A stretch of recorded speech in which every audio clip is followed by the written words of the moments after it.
What's up, YouTube? It's your boy Chicago Accountant, and I'm back with another video to talk about my hands-on experience with the Springfield Kuna.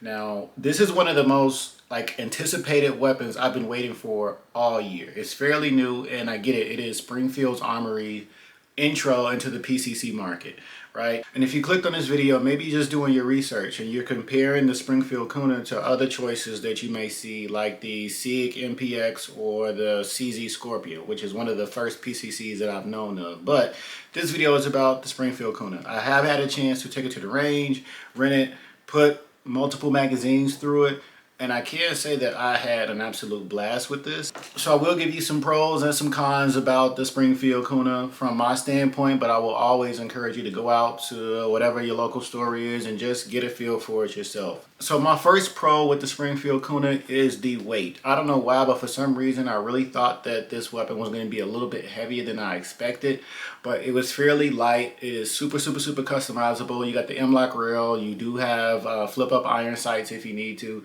And you can really kit this thing out to whatever you want to do. So the only con I got is that the flat face trigger is it takes some getting used to. Like, I'm not gonna get around it. Like, it feels unnatural almost to a point, but once you get used to it, it's like, okay, if it's like something that you can pretty much put up with, then it's all to go for. But I'm pretty sure they have like modifications and you can change out that trigger to a different one you like. I'm pretty sure Springfield is normally good about their customization and their different parts. You can interchange them and upgrade them or whatever you want to do. But that's the only kind I got for it. So there are two different versions of the Springfield Kuna. One version is the $999 version, and that comes with no foldable stock. It's literally just a PCC, so that would be your direct comparison to something like a CZ Scorpion, versus the 1100. I believe it's around 1100, 1200 bucks for the version with the foldable stock. If you want that extra comfort and you want that shoulder stability, maybe you want to use it for competitions. Maybe it's something that you're not really using for personal defense or home defense, then that will be the one to go. But if home defense is something that you're thinking about, like, I want to get this to protect my house, I want to have it just so I can get up and, get to a burglar or something, like getting in my crib, then maybe the stockless version is better for you. But if you're really thinking about kitting this thing out, getting all the bells and whistles for it, it is absolutely worth going up the extra 150 bucks to get the one with the foldable stock. But other than that, it is a solid choice. You have two choices. Again, you have the $1,000 and you have the $1,150 version. Again, if you're thinking about buying this for home defense, maybe you want to keep it in your truck. Maybe it's your truck gun, which would be an excellent choice. I do think you should still consider the one with the foldable stock. Home defense and truck, easy. Throw it in. Get the $1,000 version with no foldable stock. I think that'd be good. It's light. It is very transversal. Like, you can take it almost anywhere. It'll fit anywhere.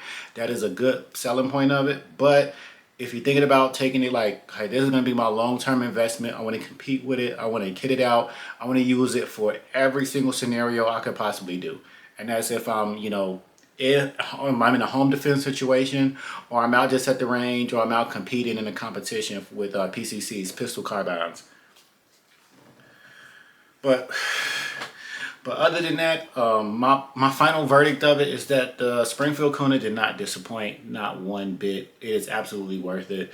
I was able to rent it out in Indiana because, of course, it is illegal in Illinois. But I was able to rent it out there, and I had an absolute blast with it. But once the laws change in Illinois, because I do think that they are on their way to changing to Illinois can be an actual real to a state again, that would be one of the first things that I would buy over something that would cost me a little bit more money, let's say for something like the Chris Vector or something like that when it comes to like PCC. But Springfield Kuna, if it's on your list, if you're thinking about getting it, try it out. There are two versions for you to consider, but overall, you are not looking at a bad weapon. But again, I'm the Chicago Accountant. You know me by now. Stick around, like, follow. I'll be doing more reviews of this, and I'll see you guys in the next video.